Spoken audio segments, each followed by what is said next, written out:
ప్రేక్షక దేవుళ్లకు నమస్కారం. ఈ సృష్టిలో కళ్ళు తెరిచిన ప్రతి జీవికి తొలుత కనిపించే దైవం తల్లిదండ్రులు.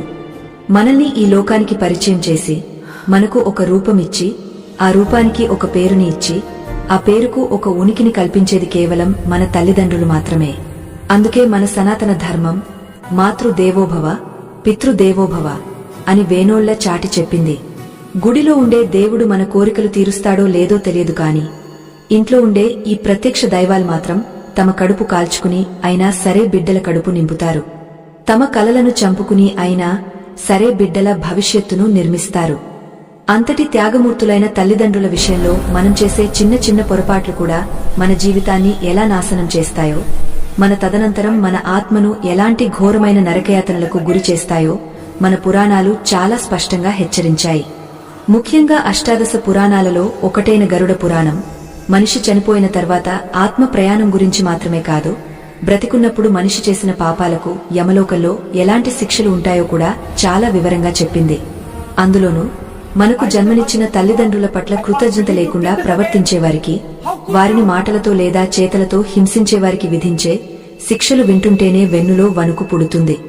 ఈ రోజు మనం గరుడ పురాణం ఆధారంగా తల్లిదండ్రుల విషయంలో మనం అస్సలు చేయకూడని 3 భయంకరమైన తప్పుల గురించి, వాటి వల్ల కలిగే అనర్థాల గురించి తెలుసుకుందాం. ఈ విషయాలు తెలుసుకున్న తర్వాత బహుశా మన ప్రవర్తనలో మార్పు రావచ్చు, లేదా కనీసం మన తల్లిదండ్రుల విలువ మనకు ఇంకాస్త ఎక్కువగా అర్థం కావచ్చు. గరుడ పురాణం అనగానే చాలా మందికి కేవలం చావు, ఆ తర్వాత జరిగే కర్మకాండలు మాత్రమే గుర్తుకు వస్తాయి.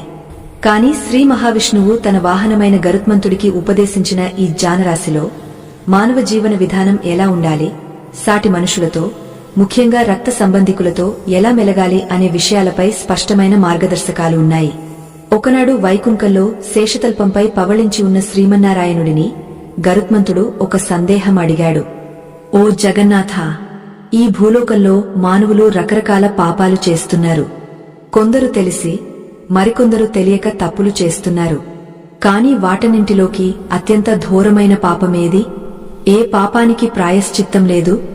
ఏ పాపం చేసిన వారికి యమలోకంలో అత్యంత క్రూరమైన శిక్షలు వేయబడతాయి అని అడిగాడు.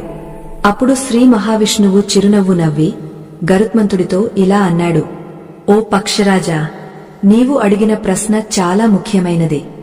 భూలోకంలో మానవులు చేసే పాపాలు అనేకం. గోహత్య, బ్రహ్మహత్య, స్త్రీహత్య, శిశుహత్య వంటివి మహాపాపాలుగా చెప్పబడ్డాయి.